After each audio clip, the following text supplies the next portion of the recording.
పాడెను ఏమని పాడెను ఏమని పాడెను ఏమని పాడెను మధురము నీ నామము నీవే నా ప్రాణము మధురము నీ నామము నీవే నా ప్రాణము నా కొరకు నీవు చేసిన త్యాగము మరువలేను విడువలేను నా కొరకు నీవు చేసిన త్యాగము మరువలేను విడువలేను మధురము నీ నామము నీవే నా ప్రాణము మధురము నీ నామము నీవే నా ప్రాణము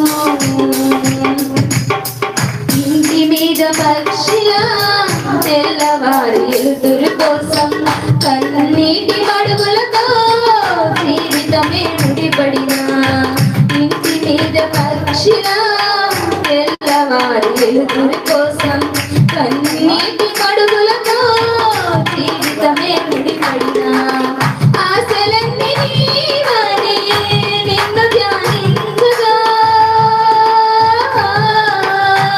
ఆశలన్నీ నీవనే నిన్ను ధ్యానించగా అరుణోదయ దర్శనమై ఆశీర్వాదించుతివి అరుణోదయ దర్శనమై ఆశీర్వాదించుతివి ఏమని పాడెను నేనేమని పాడెను ఏమని పాడెను నేనేమని పాడెను మధురము నీ నామము నీవే నా ప్రాణము మధురము నీ నామము నీవే నా ప్రాణము నా కొరకు నీవు చేసిన త్యాగము మరువలేను విడువలేను నా కొరకు నీవు చేసిన త్యాగము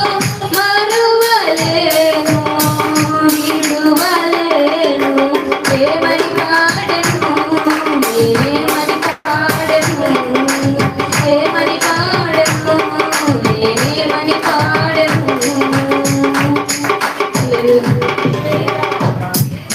హల్లెలూయా స్తోత్రం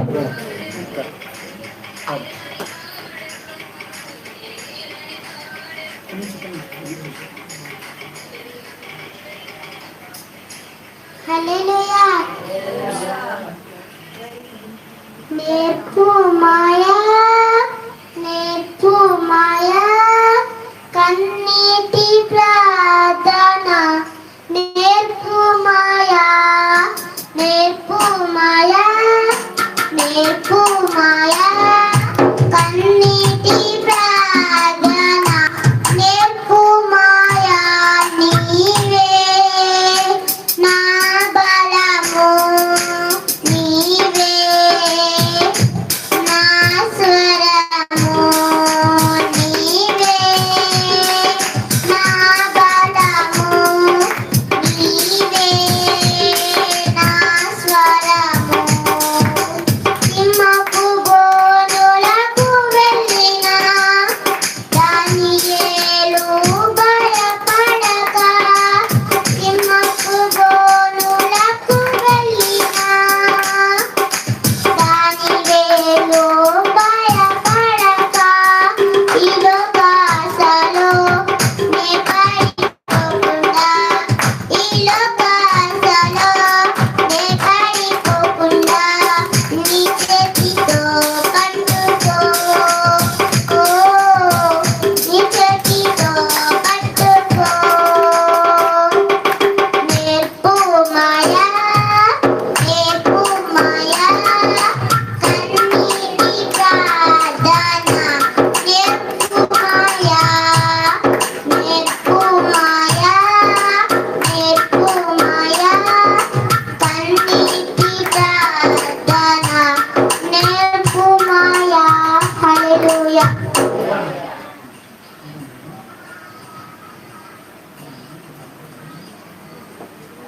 హలో, అందరూ లేచి నిలబడి ఆరాధన చేసుకుందాం. దేవుని బిడ్డలారా, ఈ యొక్క రాత్రికాల సమయమందు పరిశుద్ధాత్మ దేవుడు తన సన్నిధిని మనకిచ్చి మనల్ని బలపరిచి ఆదరించి వాడుకున్నట్లుగా ఇది వచ్చిన ప్రతి ఒక్కరిని ప్రభువు తన శక్తి చేత నింపి ఈ యొక్క ఉపవాస ప్రార్థన 2వ రోజు ఈ రాత్రికాల సమయంలో ఈ 3వ కూడికలో పరిశుద్ధాత్మ దేవుడు సహాయం చేసినట్లుగా అందరం కూడా కొద్ది నిమిషాలు ప్రభుని స్తుతిద్దాము.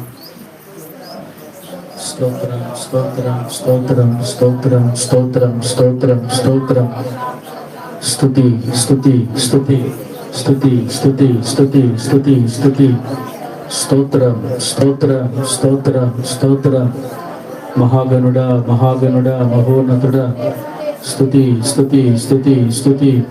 ప్రతి ఒక్కరం కూడా ప్రభుని స్తుతిద్దాం. ఈ ఉపవాస ప్రార్థనలో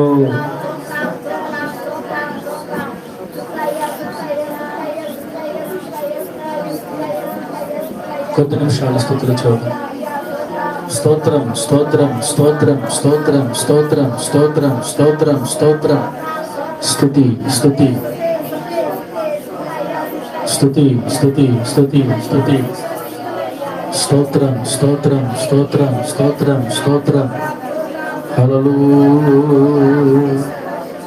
హల్లెలూయా హల్లెలూయా హల్లెలూయా హల్లెలూయా. స్తుతి స్తుతి స్తుతి స్తుతి స్తుతి స్తుతి స్తుతి స్తుతి. స్తోత్రము స్తోత్రము స్తోత్రము.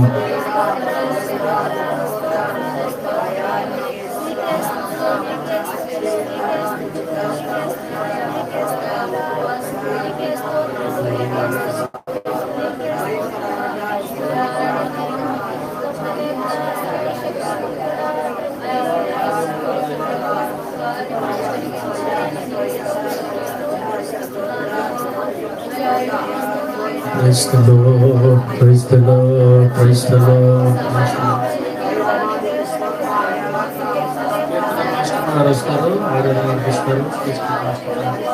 కీర్తన పాస్టర్ గారు వచ్చి ఆరాధన నడిపిస్తారు.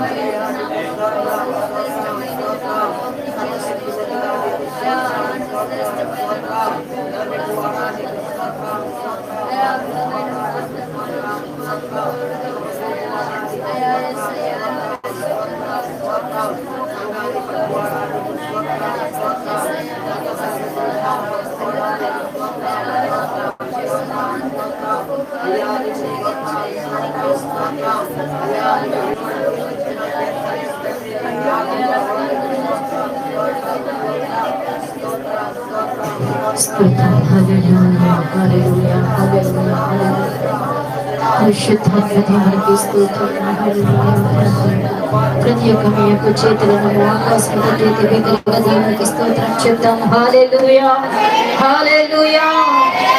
ఆత్మస్వరూపుడైన దేవునికి స్తోత్రం చెప్తాం. హల్లెలూయా. ప్రతి ఒక్కరు కళ్ళు మూసుకుని ఆరాధన చేసేటప్పుడు దేవునితో ఏకీభవిద్దాం. దేవునికి స్తోత్రం. హల్లెలూయా హల్లెలూయా హల్లెలూయా హల్లెలూయా. స్తోత్రం. నిన్ను నా మీద సిగ్గుపడనీయవు,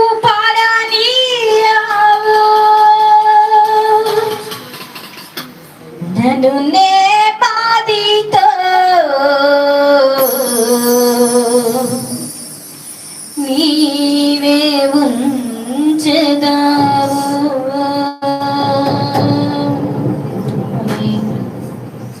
నిన్ను నా మీద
Hallelujah. hallelujah, hallelujah, hallelujah.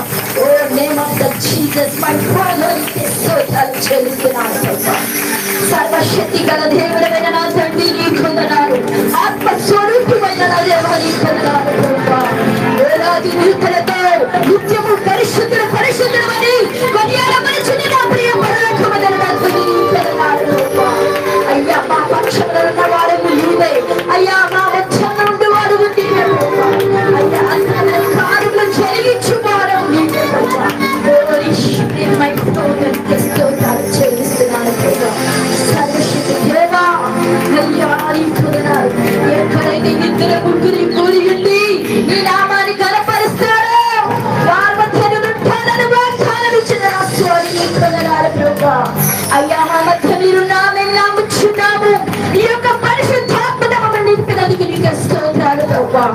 పరిశుద్ధమైన నా తండ్రి నీకు వందనాలు, స్తోత్రాలు, స్తోత్రం. హల్లెలూయా, హల్లెలూయా.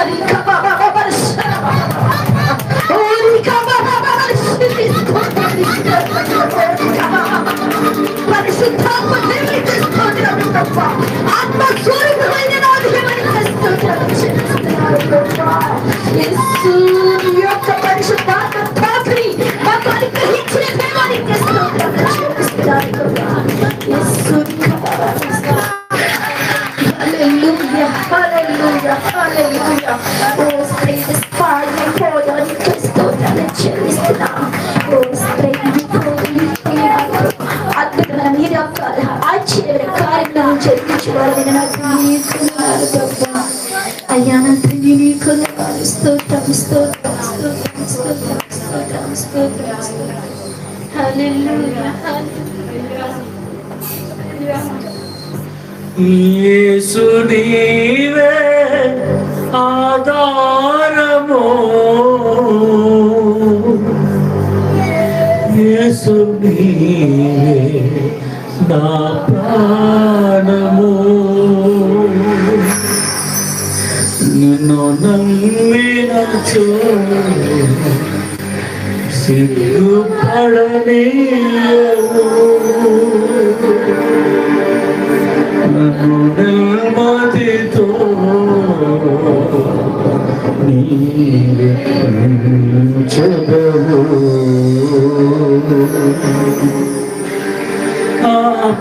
ఆపత్కాలమున నమ్ముకొనదగిన, ఆపత్కాలమున నమ్ముకొనదగిన. అందరు కలిసి యేసు నీ విక్రస్వరముతో,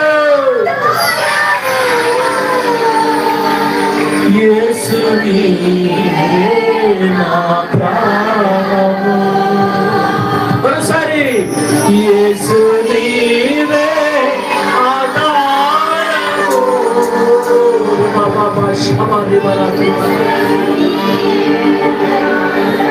పరిశుద్ధాత్మ శక్తితో నింపబడి యేసువే ఆధారము.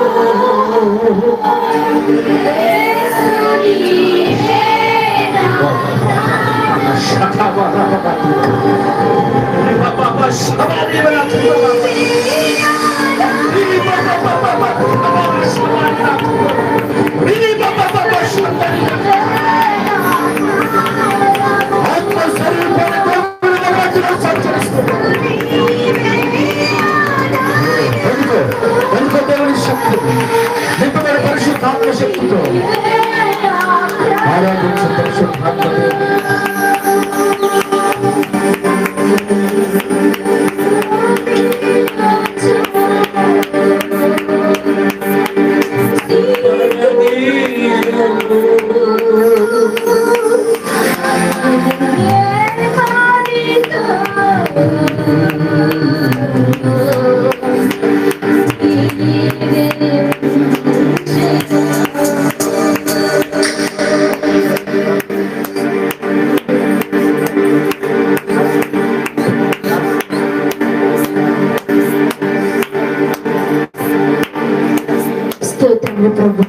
పరిశుద్ధాత్మ దేవా నీకు వందనాలు, స్తోత్రాలు చెల్లిస్తున్నాను.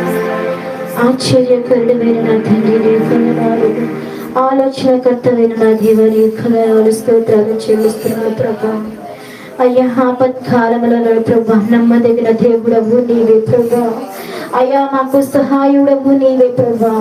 అయ్యా బుద్ధి జ్ఞానములను ప్రభా మాకు అనుగ్రహించి వాడవు నీవే ప్రభా. అయ్యా సర్వశక్తి గల దేవుడవైన నా తండ్రి నీ కొందనాలు స్తోత్రములు ప్రభా. అయ్యా మేమంతా కూడుకొని ప్రభా ఈ యొక్క 3వ దినమున ప్రభా అయ్యా నీ యొక్క ఉపవాస ప్రార్థనలోని మేము పాల్గొనడానికి నీ యొక్క సహాయం మాకు అనుగ్రహించినందుకు నీకు స్తోత్రాలు చెల్లిస్తున్నాను ప్రభా. అయ్యా కూడొచ్చిన ప్రతి ఒక్క బిడ్డలతోని ప్రభా నీ యొక్క వర్తమానము ద్వారా నీ యొక్క కుమారులతోనూ నీ యొక్క కుమార్తెలతో మీరు మాట్లాడండి ప్రభా. అయ్యా ప్రతి ఒక్క హృదయాన్ని కదిలించండి, ప్రతి ఒక్కరితో మీరు మాట్లాడండి ప్రభా. సర్వాధికారమైన నా తండ్రి నీ కొందనాలు స్తోత్రాలు చెల్లిస్తున్నాను ప్రభా. ఎవరైతే ఈ యొక్క మైక్ శబ్దము ద్వారా నీ యొక్క వర్తమానమును వింటున్నారో ప్రతి ఒక్క హృదయాన్ని మీరు తెరవండి ప్రభా. అయ్యా ప్రతి ఒక్క వారితో మీరు మాట్లాడండి. అయ్యా రోగులతో మీరు మాట్లాడండి. అయ్యా తండ్రి నీ కొందనాలు స్తోత్రాలు ప్రభా. అయ్యా ఎవరైతే బలహీనులుగా ఉన్నారో ప్రతి ఒక్కరిని బలపరిచే రీతిగా నీ యొక్క వర్తమాన ద్వారా మీరు మాట్లాడండి ప్రభా.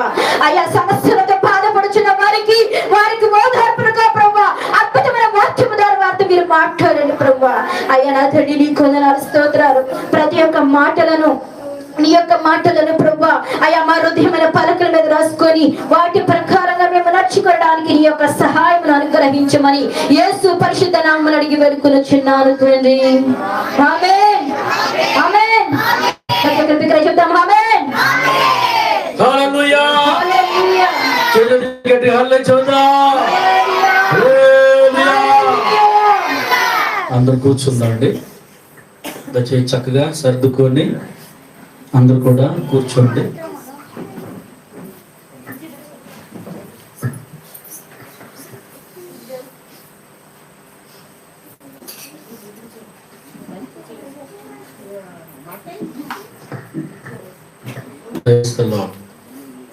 దేవుని పరిశుద్ధమైన నామమునకు మహిమ ఘనత ప్రభావములు కలుగును గాక.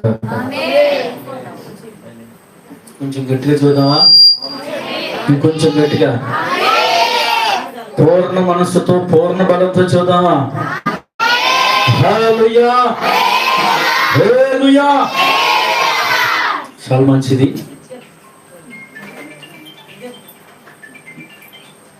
దయచేసి మీ ఫోన్లు కొంచెం సైలెంట్లో పెట్టుకోండి. ఈ యొక్క రాత్రి వేళ మనమందరం ఆయన సన్నిధిలో ఉన్నాం. ఆయన సన్నిధిని మనం ఎంతగానో అనుభవిస్తున్నాం. ఈ ఉపవాస కోడికలలో మీ నిరాశ, నిస్పృహలు, మీ సందేహాలు, మిమ్మల్ని పట్టి పీడిస్తున్న బలహీనతలు, కంటికి కనబడని దురాత్మ చీకటి కట్లు నా దేవుడు తెంచుతున్నాడు. దేవుని స్తోత్రం. ఒక బలమైన సాక్షి సమూహముగా ప్రభువు మిమ్మలను చేసి వాడుకోబోతున్నాడు. దేవుని స్తోత్రం చెప్పండి. కాబట్టి గడిచిన రాత్రి అలాగే ఈరోజు పగలు ప్రభు మనతో అనేకమైన విషయాలు మాట్లాడుతూ వచ్చాడు. ఈ రాత్రికాల సమయమందు దేవుని వాక్యం కొరకు వినడానికి ఎంతమంది సిద్ధంగా ఉన్నారు? గట్టిగా చెప్పండి. ఎంతసేపు వినగలుగుతారు? పరిశుద్ధాత్మ దేవుడు నడిపించినంత వరకు. మరి దేవుడు తన దాసుని ఈ రోజున మన మధ్యలో నిలబెట్టుకొని మనతో మాట్లాడబోతున్నాడు. దేవుని మహిమ కలుగును గాక. హల్లెలూయా. దేవుని సన్నిధిలో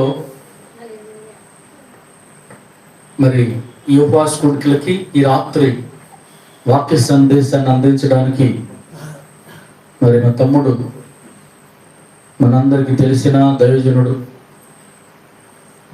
దేవుని పరిచర్య, మరి పరిచర్యలో ఈ ప్రాంతాల్లో దేవుడు మమ్మల్ని పిలిచాడు. ఈ ప్రజ్ఞము అట్లవరపాలెం, కొత్తకూర్చుని గుడి, నగరం, అలాగే రేపల్లి, ప్రగతి నగర్, నీకు ప్రాంతాల్లో దేవుని పని చేయడానికి దేవుడు మమ్మల్ని పిలిచాడు. దేవుడు పిలిచిన, పిలుపు కలిగిన దేవుని సేవకులం మేము. మొదటగా మా నాన్నను పిలిచాడు, ఆ తర్వాత నన్ను పిలిచాడు, ఆ తర్వాత మా తమ్ముడిని సేవ కొరకు దేవుడు పిలిచాడు. దేవుడు పిలువగా దేవుని సేవ చేయడానికి వచ్చాం.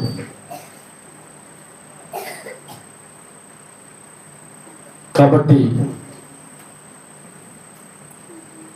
ఈ రాత్రి వాక్య సందేశాన్ని అందించడానికి మరి దైవజనులు మోసే పాస్టర్ గారు మన మధ్యలో ఉన్నారు. మన పిలుపుని అందుకొని మరి రాత్రికి రావాలని చెప్పినప్పుడు తప్పకుండా వస్తానని మనకి మాట ఇచ్చారు. ఆ ప్రకారంగానే మన మధ్యకు వచ్చారు పాస్టర్ గారు, పాస్టమ్మ గారు. దేవుని వాక్యాన్ని రాత్రి మనకి సేవకులు అందిస్తారు. మనం దేవుని వాక్యాన్ని విందాం. దయచేసి అటు ఇటు తిరగమాకండి. వాక్య సమయంలో కూర్చుందాం. దేవుని బిడ్డలారా, ఈ మంచి సమయం దేవుని మందిరంలో వచ్చిన తర్వాత మొదటగా మనం చేయాల్సిన మొదటి పని గుర్తుపెట్టుకోండి, మొబైల్ని సైలెంట్లో పెట్టుకుందాం. అందరం కూడా ఇట్లా, అంటే అది డిస్టర్బెన్స్ అవ్వకుండా.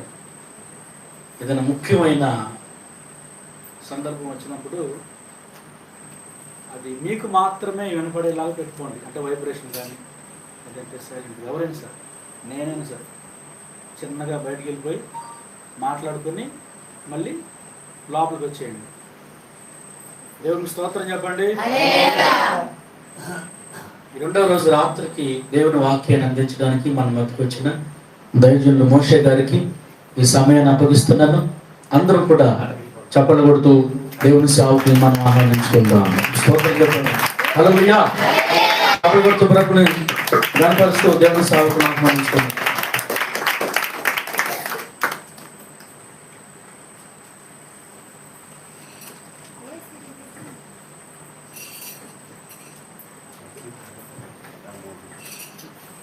దేవుని పరిశుద్ధమైన నామమునకు మహిమ, ఘనత, ప్రభావములు కలుగును గాక. ఆమేన్. దేవుని మహాకృపను బట్టి మరొకసారి మీ మధ్యలో చేరి దేవుని మాటలు అందించడానికి దేవుడు నాకు ఇచ్చినటువంటి ధన్యతను బట్టి దేవాతి దేవునికి హృదయపూర్వకమైన వందనాలు తెలియజేస్తున్నాను. అలాగే సీనియర్ విశ్వాసులు ఉన్నారు ఇక్కడ, అలాగే విశ్వాసులు అందరికి నా వందనాలండి, నిండు వందనాలు. అందరు బాగున్నారా? అందరు బాగున్నారని ఆశిస్తా ఉన్నాను. అలాగే నన్ను ప్రేమతో ఆహ్వానించినటువంటి దైవజనులు మరి అన్నయ్య గారికి, వదిన గారికి ప్రత్యేకమైన వందనాలు తెలియజేస్తున్నాను. అలాగే ఇంతవరకు చక్కటి సంగీతం ద్వారా మనల్ని ఎంతగానో మరి బలపరిచినటువంటి జానీశ్రీ కూడా వందనాలు తెలియజేస్తా ఉన్నాను. అలాగే మరి దేవుని పనిలో గడిచినటువంటి రోజు కూడా ఉపవాస ప్రార్థనలో ఈ రెండవ రోజు మనందరం కూడా రీతిగా చేరి ఉన్నాం. గొప్ప దైవజనులు మన మధ్యలోకి వచ్చారు. మంచి వాక్యం చెప్పారా అమ్మా?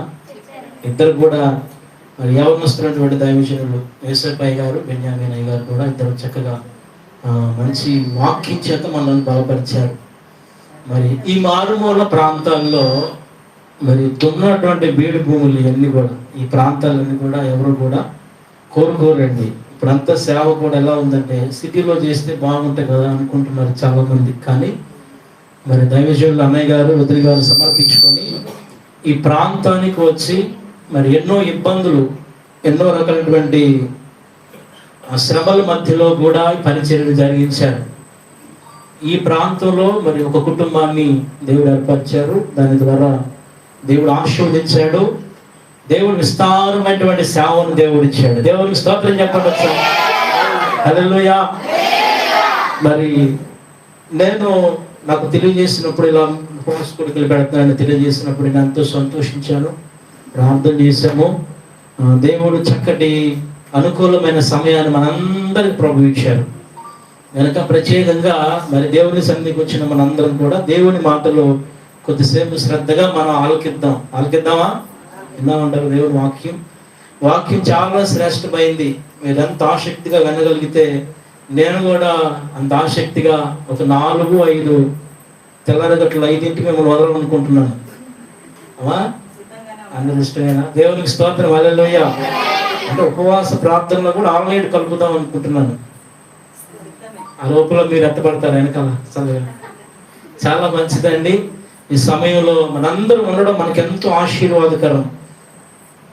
ఈ ఉద్యోగోపవాస ప్రార్థన కొడుకుల్లో మన దేవుని పరిశుద్ధ వాక్యాన్ని మనం ధ్యానం చేసుకుందాం. ఒక పాస్టర్ గారంట, ఒక దేవుని సేవకుడు ఒక యెరూషలేము ప్రాంతానికి వెళ్ళాడంట. వెళ్ళి అక్కడ ఏం కొందామని ఆలోచన చేశాడంట. మీరైతే ఏం కొంటారు? యెరూషలేము ప్రాంతం వెళ్తే మీకు కావలసింది కొనుక్కొని వస్తారు. ఆ సేవకుడి కంట యేసు ప్రభువారిని కొట్టినటువంటి కొరడా ఒకటి కనబడిందంట. అంటే అలాంటిది ఒకటి కనబడిందంట. దాన్ని కొనుక్కొచ్చుకున్నాడంట. కొనుక్కొచ్చుకొని ఇక్కడ మధ్యలో పెట్టాడంట. ఆ కొరడాన్ని పెట్టి ఏ విశ్వాస అయితే నిద్రపోయిందో, ఏ విశ్వాస అయితే వానికి అనకుండా తలగా కింద కొంచిద్దో, ఏ విశ్వాస అయితే నిద్రపోద్దో అక్కడ చూపిస్తున్నాడంటే. ఏం చూపిస్తున్నాడు? ఒక్క దెబ్బ ఇస్తే ఏమవుతారు చెప్పండి? నిద్రపోవద్దు.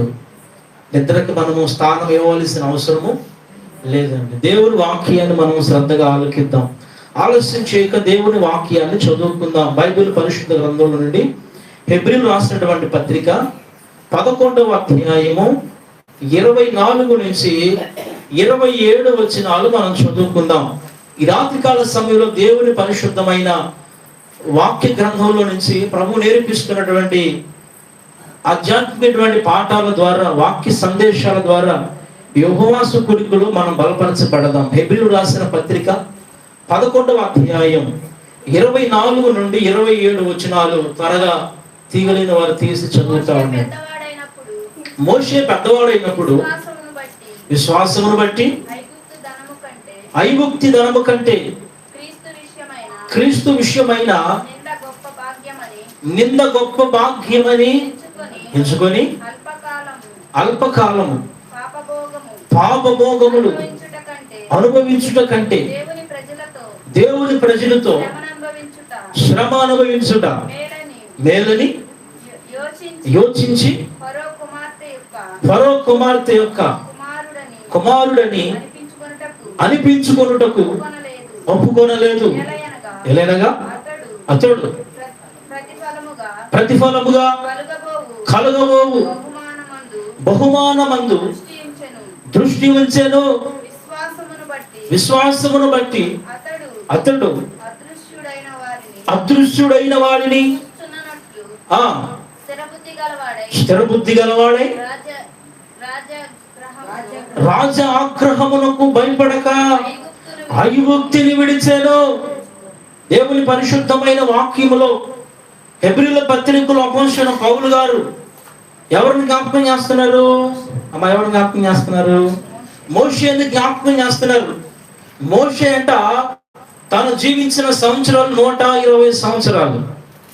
దైవజనుడు ఎన్నోసార్లు మనకి వాక్యాన్ని బోధించి ఉండొచ్చు.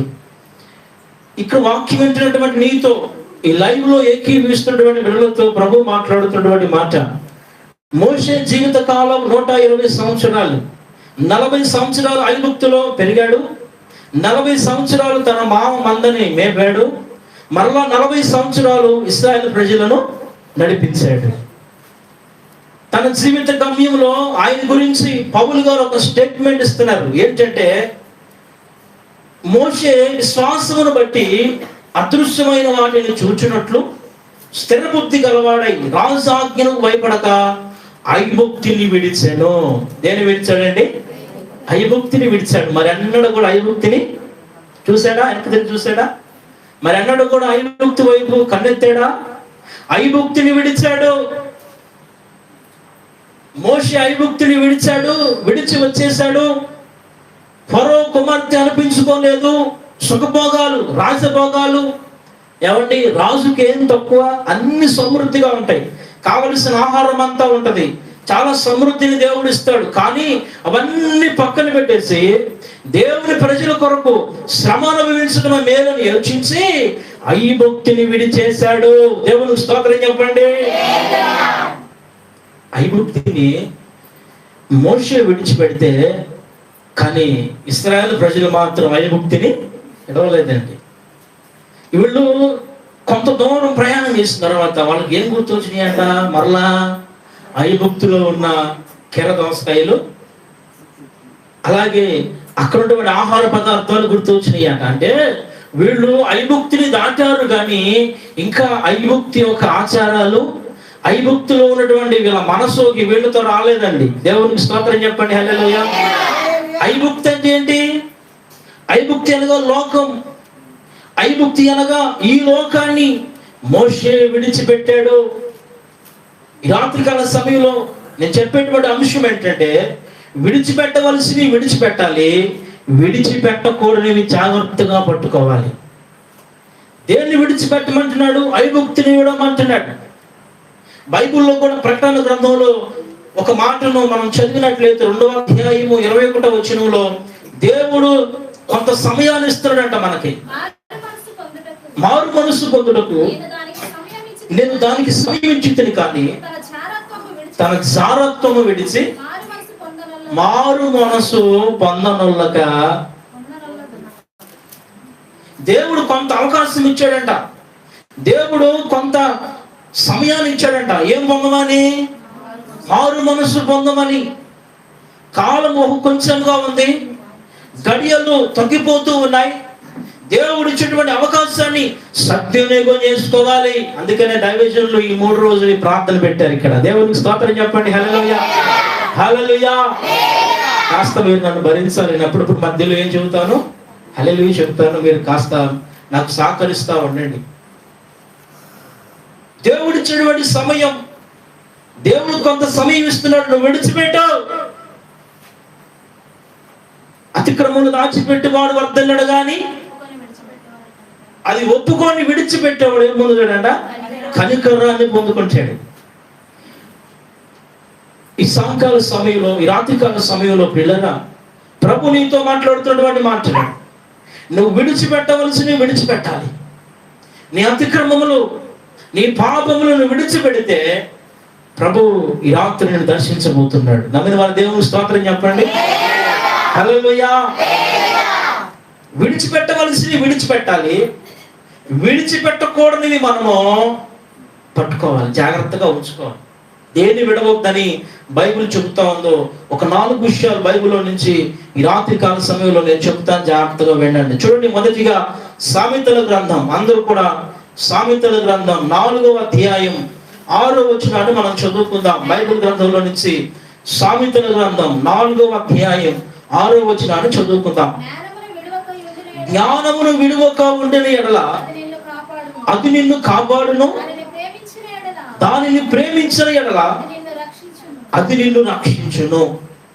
జ్ఞాని అయిన సొలొమోను ఈ మాటలు మాట్లాడుతూ ఉన్నారు. ఏమనంటే, ఇదిగో కుమారుడా, నీవు జ్ఞానమును విడువక, దేన్ని విడవద్దంట? జ్ఞానమును విడువక. నీవు జ్ఞానమును విడువక ఉండని ఎడల అది నిన్ను కాపాడుతుంది, దాన్ని నువ్వు ప్రేమించిన ఎడల అది నిన్ను రక్షిస్తుంది. ఈ ప్రత్యేకమైన సమయంలో మొదటిగా మనము విడిచిపెట్టకూడనివి ఏంటి అని మనం జ్ఞాపకం చేసుకుంటే, మొదటి మాట జ్ఞానమును విడిచిపెట్టద్దు. దేన్ని విడిచిపెట్టద్దండి? జ్ఞానాన్ని విడిచిపెట్టద్దు. దినములు చెడ్డవి కనుక సమయమును పోనీక సద్వినియోగం చేసుకోండి. ఎవరి వలె? అజ్ఞానుల వలె కాక జ్ఞానుల వలె సమయాన్ని సద్వినియోగం చేసుకునే వారుగా మనం ఉండాలి. జ్ఞానాన్ని మనము కలిగిన బిడ్డలుగా ఉండాలి. యేసుప్రభువు వారు అన్నారు, మీరు పాము వలె వివేకము కలిగి ఉండండి, పావురం వలె నిష్కపటం కలిగి ఉండండి. జ్ఞానాన్ని కలిగి జీవించాలి. ఎక్కడ దొరుకుతుంది జ్ఞానం? ఎక్కడ లభిస్తుంది మనకు జ్ఞానం? అంటే దేవుడే మనకు జ్ఞానం ఇవ్వాలి. ఎందుకో తెలుసా? బుద్ధియు జ్ఞానము సర్వ సంపదలు ఎవరిలో ఉన్నాయి చెప్పండి? దేవుళ్ళలో ఉన్నాయి. మన శరీరము ప్రతి భాగం మనం గమనించినప్పుడు పిల్లరా, మన కళ్ళు ఎక్కడ ఉండాలో, ముక్కు ఎక్కడ ఉండాలో, చెవులు ఎక్కడ ఉండాలో, ఎన్ని నోర్లు ఉండాలో కూడా దేవుడు ముందే పెట్టేశారు. ఒక్క నోరు చాలని. ఇక్కడ 2 నోర్లు ఇస్తే ఈ ప్రపంచం ఏమైపోద్దండి? తలకిందులు అయిపోద్ది. దేవుడు మన అవయవంలో కలుగు చేసిన తీరు, దేవుడు మనల్ని నిర్మించిన తీరు, ఈ సృష్టిని తయారు చేసిన తీరు, బహు జ్ఞానవంతుడైన దేవుడే ఉన్నాడు. మరి ఆయన్ను ఆరాధిస్తున్న నీవు కూడా ఎలా ఉండాలి? నువ్వెలా ఉండాలి? జ్ఞానవంతురాలుగా ఉండాలి, వివేకము కలిగిన స్త్రీగా ఉండాలి. జ్ఞానము అంటే ఒక డిగ్రీ చదువుకున్న వ్యక్తిని తీసుకొచ్చి బైబిల్ చదవయ్యా అంటే బైబిల్ చదువుతాడు అనుకున్నారా మీరు? తడబడతాడండి. 2 అక్షరాలు చదువుతాడు, 3వ అక్షరం కూర్చోబెట్టుకే ఇదేందా అని ఆలోచిస్తాడు. చదువును బట్టి కాదు, చదువున్నా చదువు లేకపోయినా దేవుని జ్ఞానం నీకుంటే టకాటక నువ్వు బైబిల్ చదవగలుగుతావు, స్పీడ్గా నువ్వు చదవగలుగుతావు. దేవుని వాక్యం చదవాలన్నా జ్ఞానం కావాలి, కుటుంబాన్ని నడపాలన్నా జ్ఞానం కావాలి, దేవుని పని చేయాలన్నా మనకేం కావాలి చెప్పండి? జ్ఞానం కావాలి. జ్ఞానము దేవుడు ఇచ్చేవాడే ఉన్నాడు కనుక జ్ఞానాన్ని పొందుకునే బిడ్డలుగా మనం ఉండాలి. ఆఖరికి బైబిల్లో ఏమనుందంటే వీరు బలహీనమైన ఘట్టం కనుక వీరు తెట్ట కాపురం చేయాలట. ఎట్లా చెప్పండి? జ్ఞానముతో కాపురం చేయండి. ఒక పురుషుడికి జ్ఞానం ఉండాలంటే పురుషుడికి ఉండాలి, తర్వాత ఎవరికి ఉండాలి? స్త్రీకి కూడా ఉండాలి. ఒక ఆయన వెళ్ళి ఒక రెట్టమత్తం అమ్మాయిని పెళ్లి చేసుకున్నాడంట. చేసుకుంటే మొదటిగా అత్తారింటికి వచ్చిందంట. వచ్చి చాట్లో బియ్యం పోసి ఏరుతుందంట. ఎట్లా ఏరుతుందో తెలుసా మీకు? ఒడ్డు గింజలన్నీ చాట్లో కొట్టి బియ్యం గింజలన్నీ బయట ఏరుతుందంట. ఏమన్నా అసలే భర్త వచ్చాడు, అమ్మాయి అసలే కేజీ బియ్యం 50-60 రూపాయలు ఉన్నాయి, సోనా మసూరు బియ్యం పారవస్తున్నావు ఏంటంటే నాకు తెలుసు నువ్వు మెలకొని ఉండందంట. వాళ్ళ అత్తగారు ఒక పని చెప్పిందట, అమ్మ కాస్త నీళ్ళు తీసుకురా అమ్మ అన్నట్టు. కడవ తీసుకొని వెళ్ళి నెత్తిని పెట్టుకొని ఆ కడవ చక్కగా ఆ బెందం చక్కగా రాకుండా అటు ఇటు ఊక్కుంటూ వస్తుందంట. అప్పుడు భర్త అంటాడు, అమ్మాయి జాగ్రత్తగా రా, అసలే బింది పలిగిపోయింది అనుకో, చాలా ఖరీదు అవుతుంది అంటే నాకు తెలుసు ఏంటంట, నాకు తెలుసు మెలకుండా అంటాడు. ఒక రోజున ఇక్కడ మన పెన్మూరు నుంచి అవతల నాగాలంక వెళ్ళడానికి మనం అంతకుముందు పంటీలు వాడేవాళ్ళం కదా, అలాగే ఒక పంటి ఎక్కాల్సిన సందర్భం వచ్చిందంట. ఆ పంటి ఎక్కేటప్పుడు భర్త చెబుతున్నాడు, అమ్మాయి చాలా జాగ్రత్తగా ఎక్కాలి, ఇది ఎక్కేటప్పుడు చాలా జాగ్రత్తగా ఎక్కాలన్నప్పుడు నాకు తెలుసు అని మెట్లు గొంగ ఎక్కిందంట. జారు బుడదలో పడిందంట. బుడదలో పడితే ఆ బుడద కాస్త ముఖానికి అప్పుడు తెలిసిందంట, అయ్యో నా భర్త మాట వింటే నేను ఎంత బాగుండేది. కొంతమంది జీవితాలలో అజ్ఞానంగా ప్రవర్తిస్తున్నారు, కొంతమంది అజ్ఞానంగా బ్రతుకుతూ కుటుంబాలను చిన్నాభిన్నం చేసుకుంటున్నారు. వారి జీవితాలు శాంతి సమాధానం ఉండట్లేదు, వారి కుటుంబాలు గలిబిలి కలుగుతున్నాయి. అందుకనే ప్రభు మాట్లాడుతూ ఉన్నాడు, నీవు జ్ఞానాన్ని విడిచిపెట్టద్దు. జ్ఞానము కలిగి నువ్వు జీవిస్తే ఆ జ్ఞానము నిన్ను ఏం చేస్తుంది చెప్పండి? కాపాడుతుంది. ఏం చేస్తుందమ్మా? కాపాడుతుంది. ఆ జ్ఞానం రక్షిస్తుంది. ఆ జ్ఞానమే నీకు కావలసిన అవసరాలన్నీ కూడా సమకూర్చగలుగుతుంది. నీవు జ్ఞానము కలిగినటువంటి స్త్రీగా ఉండాలని ప్రభు జ్ఞాపకం చేస్తా ఉన్నాడు. స్తోత్రం చెప్పండి ఒకసారి. హల్లెలూయా. మరొక స్త్రీ ఉందంట. భర్త ఎంతో ప్రయాసపడి వచ్చాడు ఇంటికి, ఎంతో కష్టపడి వచ్చాడు, చెమటోర్చి ప్రయాసపడి ఉదయం అంతా కూడా కష్టపడి వస్తాడు భర్త. వచ్చి అమ్మాయి కాస్త భోజనం పెట్టమ్మా అన్నాడంట. అంటే అప్పుడు అంటుందంట, సీరియల్లో బ్రేక్ వస్తే నీకు భోజనం నేను దేంట్లో బ్రేక్ రావాలంటే చెప్పండి? సీరియల్లో రావాలంట. అదేదో మాస్టర్ గారు చెప్పాడులే, అన్ని దీపాలు కరోనాలో ఆగిపోయినాయి అంట, కానీ ఒక దీపం మాత్రం వెలుగుతూనే ఉందంట. చెప్పండి ఆ దీపం ఏదో? నీ చెప్పరు మీరు, నాకు తెలుసు. దేవుని స్తోత్రం చెప్పండి. హల్లెలూయా. ఆ దీపం ప్రకాశిస్తుందంట. మళ్ళీ ఆ దీపానికి ఇంకొక దీపం కూడా వచ్చిందంట. అట్లాగే ఈయన కూడా ఒక దీపం పెట్టుకొని వస్తా ఉందంట రోజు. పాపం భర్త వచ్చి అడిగి ఇసుగు పుట్టి అడిగి ఆడే అన్నం పెట్టుకొని వెళ్ళేవాడంట. మళ్ళీ అలా అడుగుతుందంట. ఒక రోజు అందంట, నీకు పెడతాను కానీ కూర్చోమందంట. ఎక్కడా? ఆడు కూర్చోమంది సీరియల్ పక్కన. ఆడు కూర్చున్నాడంట. ఈ అమ్మాయి కూర్చుందంట. కొన్ని రోజులు ఆగి నాకు ఆడుకు అలవాటు అయిపోయిందంట. ఏంటి చెప్పండి? సీరియల్ చూడటం. ఆ పెట్టే సీరియల్ చూస్తున్నాడంట, ఈయనకు ఇంకో ఛానల్లో ఇంకొక సీరియల్ మరి రన్ అవుతుందంట, అదంటే ఈయనకు బాగా ఇష్టమంట. ఒక రోజున ఇద్దరు ఆ రిమోట్ దగ్గర గొడవ పడుతున్నారంట. నాకు ఆ ఛానల్ కావాలి, నాకు ఈ ఛానల్ కావాలి, గొడవ పడుతున్నారంట. ఇంకా చూడండి పిల్లల, భార్య కోపం వచ్చి రిమోట్ బాగా కొట్టిందంట. పక్కన కొడితే భర్త ఏం చేశాడు తెలుసా? ఏం చేశాడు తెలుసా అండి? దేవుని స్తోత్రం చెప్పండి. ఒక కర్ర తీసుకుని తలక మీద పడమని కొట్టాడంట. కొట్టగానే తలక ఏమైపోయిందండి? తగిలిపోయి. అజ్ఞానం మనిషి జీవితం. ఈ రోజున అజ్ఞానం మనిషిని ఆవరిస్తా వద్దండి. దేవుడు చెప్పాడు, నీవు చూడకూడదు ఏమి కూడా నీవు చూడకూడదు. నీ దేహమునకు దీపము చీకటిమయం అయితే కన్ను చీకటమయం అయితే ఏమైపోతుందంట? దేహమంతా కూడా చీకటిమయంగా మారిపోతుంది. ఇవి అజ్ఞానిగా ఉంటుందని దేవుడు జ్ఞాపకం చేస్తా. అసలు నిజమైన జ్ఞానం ఏదో వాక్యాన్ని అడిగితే అదే సామెతల గ్రంథము 14వ అధ్యాయము 8వ వచనాన్ని మనం చదివితే అక్కడ అంటున్నాడు, ఒక వ్యక్తి తన ప్రవక్తలను కనిపెట్టుకోవడమే వివేకుల లక్షణం. విశ్వాస లక్షణం ఏంటంటే తన ప్రవక్తలను ఏం చేసుకోవాలంట? సరి చేసుకోవాలి, కనిపెట్టుకోవాలి. నా తీరు ఎలా ఉంది, నా మాట తీరు ఎలా ఉంది, నా ఉద్దేశాలు ఎలా ఉన్నాయి, నా చూపులు ఎలా ఉన్నాయి, నా క్రియలు ఎలా ఉన్నాయి, నేను ఎలా జీవిస్తున్నానని నీవు పరీక్షించుకోవడమే జ్ఞానం. దేవునికి స్తోత్రం చెప్పండి. నిన్ను నీవు కనిపెట్టుకోవడమే జ్ఞానం. మరొక మాట ఉంది, బుద్ధిమంతుడు అపాయం వచ్చుడు చూసి దాగును, జ్ఞానము లేనివాడు యోచింపక అందులోనే పడతాడు. బుద్ధిమంతుడు ఏం చేస్తాడు? వచ్చిన సమస్యను బట్టి, బలహీనతను బట్టి, శ్రమను బట్టి, అయ్యో ఈ శ్రమ వస్తుంది, ఈ రకమైనటువంటి ఇబ్బంది వస్తుందని అతడు ఏం చేస్తాడంటే దేవుడు రెక్కల కిందకి వెళ్ళిపోతాడు. జ్ఞానం లేడు ఏం చేస్తాడు? వస్తే వచ్చింది అని కూర్చుంటాడు. ఆడికి పడేది మొలకప్పే. దేవునికి స్తోత్రం చెప్పండి. హల్లెలూయా. జీవితం శాపగ్రస్తమే. ఆడి బ్రతికంతా కూడా అపాయాలే. ప్రభు నీకు జ్ఞాపకం చేస్తున్నాడు, నీవు జ్ఞానాన్ని విడిచిపెట్టద్దు. ఆ జ్ఞానము రక్షిస్తుంది. జ్ఞానమును విడిచిపెట్టే వారిగా మనం ఉండకూడదు. దేవునికి స్తోత్రం చెప్పండి. హల్లెలూయా. మొదటి మాట ఏంటో చెప్పండి? జ్ఞానాన్ని విడిచిపెట్టదు. రెండో మాట మనం చదువుకుందాం. హెబ్రీ రాసిన పత్రిక 10వ అధ్యాయము 35వ వచనం తీయండి.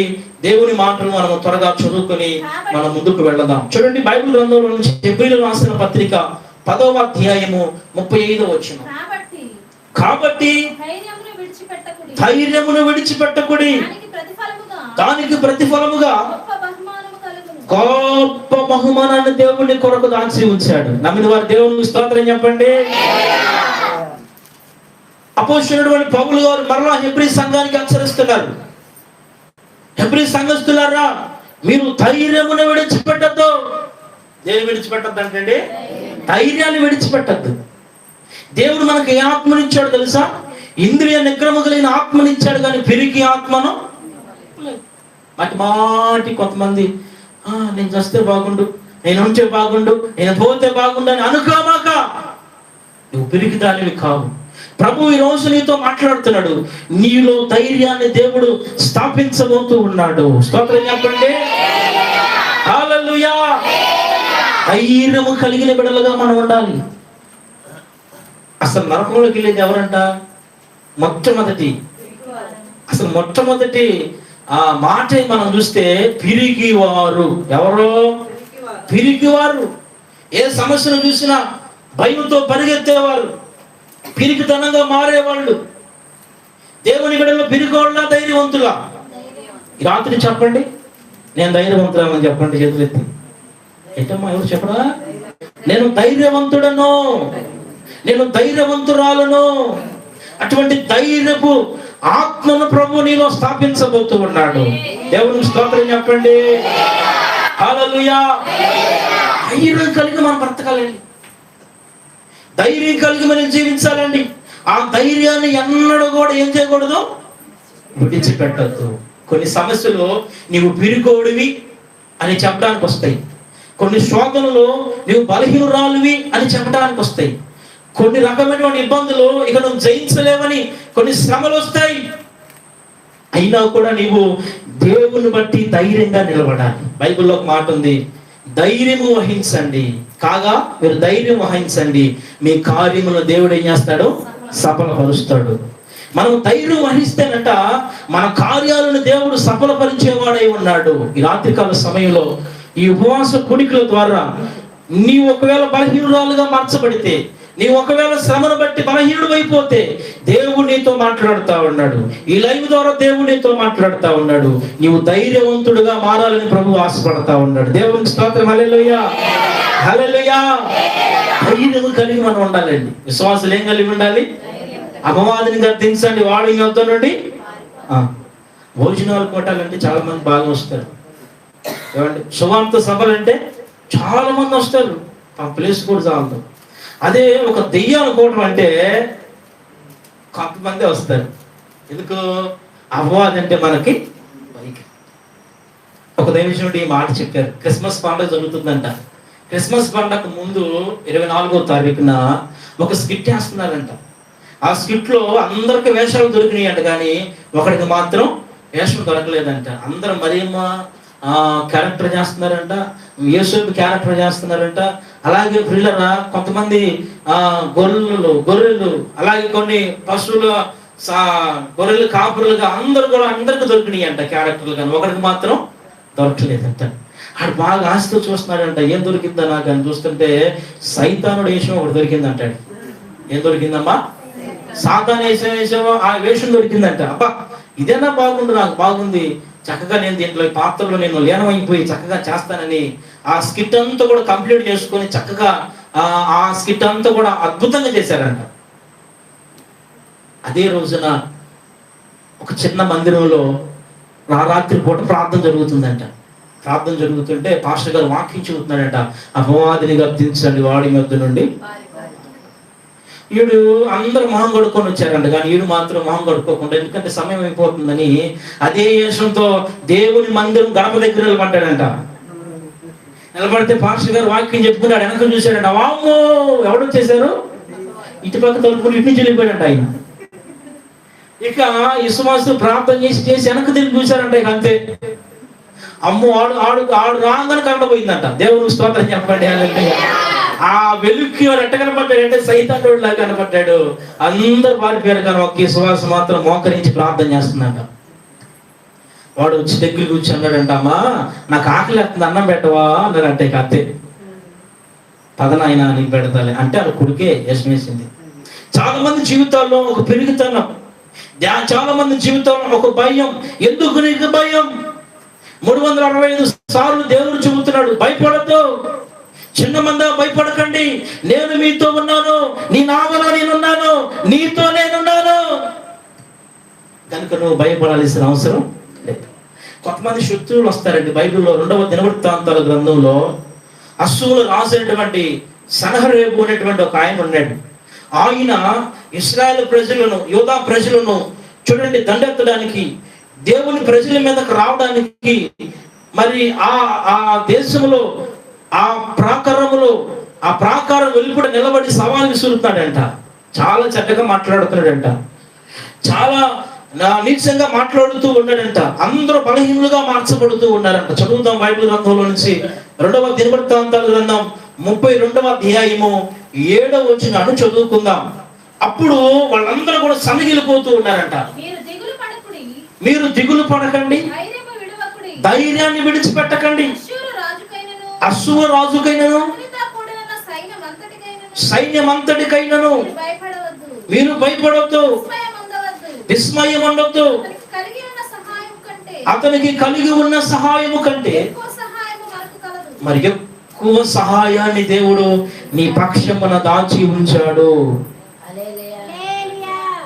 ఈ రాత్రికాల సమయమందు ప్రియులారా, ఒక రాజు, ఎవరయ్యా ఆయన అంటే 32వ అధ్యాయం 1వ వచనంలో అశ్షూరు రాజు, అతని పేరు సనహరేబు. ఈ రాజు ఏం చేస్తూ ఉన్నాడు అంటే వాళ్ళ ప్రాకారాల చుట్టూ వాళ్ళు ముట్టడించి వాళ్ళని హతం చేయాలని చూస్తూ ఉన్నాడు. మిగతా ప్రజలందరూ కూడా కంగారు పడుతూ ఉన్నారు, అలసట చెందుతూ ఉన్నారు. అప్పుడు హిజ్కియా అనేటువంటి రాజు హిజ్కియా అనేటువంటి రాజు వాళ్ళందరూ నిమ్మలపరిచి అంటున్నాడు, మీరు దిగులు పడకండి, మీరు ధైర్యాన్ని విడవకండి. అసూరు రాజుకైనా అతనితో కూడి ఉన్న సైన్యముకైనా మీరెన్నడూ భయపడద్దు. ఈ సెనహెరీబు ఇలాంటి రాజు, ఈ అసూరు రాజు ఏం చేస్తున్నాడంటే ఇశ్రాయేలు ప్రజలను, యూదా ప్రజలను బలహీనపరుస్తున్నాడు, సవాలు విసురుతున్నాడు. ఆ సైన్యాన్ని చూడగానే వీళ్ళకి పిరికి ఆత్మ కలిగింది. అప్పుడు హిజ్కియా నిలబడి అంటున్నాడు, మీరు దేనికి భయపడద్దు, వారికి సహాయము కంటే మరి ఎక్కువ సహాయం మనకుంది. దేవునికి స్తోత్రం చెప్పండి. వారి సహాయం కంటే నీకు ఎక్కువ సహాయం ఉంది. ఈ మాట చెప్తాను, మీరు చాలా జాగ్రత్తగా ఆలోచించండి. వారి సహాయము కంటే చెప్పండి మరి ఎక్కువ సహాయం మనకి ఉంది. వారు బలవంతులైతే మనం ఆరాధిస్తున్న దేవుడు బహుబలవంతుడు. వారు సూర్యులైతే మనం ఆరాధిస్తున్న దేవుడు యుద్ధ సూర్యుడు. వారు శక్తిమంతులైతే మనం ఆరాధిస్తున్న దేవుడు సర్వశక్తిమంతుడు. వారు సింహాలైతే మనం ఆరాధించే దేవుడు యూదా గోత్రపు సింహముగా నీ పక్షమున నిలబడ్డాడు. స్తోత్రం చెప్పండి. మరెన్నడు కూడా నీ విచారణ పడద్దు, మరెన్నడు కూడా నువ్వు కలవరం చెందొద్దు. ఇన్ని మాటలు చెప్పినా ఆ ప్రజల్లో ఏదో భయం, ఏదో ఆందోళన, ప్రాణ భయం. అయ్యో, ఈ అష్షూరు రాజు మమ్మల్ని చంపేస్తాడేమో, మా ప్రాణాలు హాని చేస్తాడేమో అని ఇంకా భయపడుతూ ఉన్నారంట. అప్పుడు హిజ్కియా యెషయా ప్రవక్త దగ్గరికి వెళ్ళి 20వ వచనంలో మోకాళ్ళు వేసి మోకరించి చేతులు పైకెత్తి, ప్రభా, ఇన్ని అవమానాలు నేను తట్టుకోలేకపోతున్నానయ్యా, ఇన్ని రకాలైన ఇబ్బందులు నేను తట్టుకోలేకపోతున్నానయ్యా అని ప్రార్థన చేస్తూ ఉండగానే దేవుని దూత ఆకాశము నుండి వచ్చి, చదవండి వాక్యాన్ని, 20వ వచనం చదవండి. ఆమోజు కుమారుడైన ప్రార్థించి ఆకాశము తట్టు చూసి మొరపెట్టగా యెహోవా ఒక దూతను పంపెను. అతడు అష్షూరు రాజు దండులోని పరాక్రమశాలులందరినీ, సేనా నాయకులను, అధికారులను నాశనము చేయగా అష్షూరు రాజు సిగ్గునొందిన వాడై అతని దేశమునకు పారిపోయాడు. స్తోత్రం చెప్పండి. దుష్టుడు ఎవరు తరమకుండా పారిపోతాడు. నీతిమంతులు గర్జించు సింహము వలె నిలబడాలి. దేవుని పక్షమున నువ్వు నిలబడాలి. దేవుని వాక్యం సెలవిస్తూ ఉంది, ప్రియులారా, ఇదిగో హిజ్కియా కనులెత్తి దేవుని వైపుకు తిరిగి ప్రార్థిస్తున్నప్పుడు ఇదిగో ఒక బలమైన దేవుని దూత. మన వెనకాల ఎవరున్నారు చెప్పండి? మన వెనకాల ఎవరున్నారు? ఎమ్మెల్యే గారు, ఎంపీ గారు, అంటే సీఎం గారు, వీళ్ళెవరు ఒకవేళ ఉన్నా లేకపోయినా పర్లేదు, కానీ మన వెనకాల ఎవరున్నా తెలుసా? దేవుని దూతలు నీ పక్షమున సిద్ధంగా ఉంటాయి. ప్రార్థన చేస్తూ ఉండగానే, దేవుని స్తుతిస్తూ ఉండగానే, దేవుని ఆరాధిస్తూ ఉండగానే ఒక బలమైన దూత వచ్చి అష్షూరు సైన్యాన్ని, ఎవరైతే పరాక్రమవంతులని గర్విస్తున్నాడో వాళ్ళందరినీ సంహరించాడు. ఎవరినైతే అవమానపరిచాడో, ఏ ప్రదేశంలో అయితే హిజ్కియాని అవమానపరిచాడో అతడే సిగ్గుపడేలాగా దేవుడు చేశాడు. స్తోత్రం చెప్పండి. హల్లెలూయా. నువ్వు పిరుకోడురా, నువ్వు దేనికి పనికిరావురా, నువ్వు ఎందుకు నిరుపయోగంగా ఉన్నావురని ఎవరైతే అంటారో వారి మధ్యలోనే దేవుడు మనలను ఆశీర్వదిస్తాడు. స్తోత్రం చెప్పండి. హల్లెలూయా. మరి నువ్వు ఏంటి విడిచిపెట్టకూడదు? దేన్ని విడిచిపెట్టకూడదు? ధైర్యాన్ని. నీతిమంతులు ఎలా ఉంటారు? సింహం ఎలా ఉంటది? రేపేమి తినాలా, రేపేమి తాగాలా, రేపు ఎట్ట బ్రతకాలని అది ఏం చేసి దిగులు పడకుండా కూర్చుంటదా? కూర్చోదండి.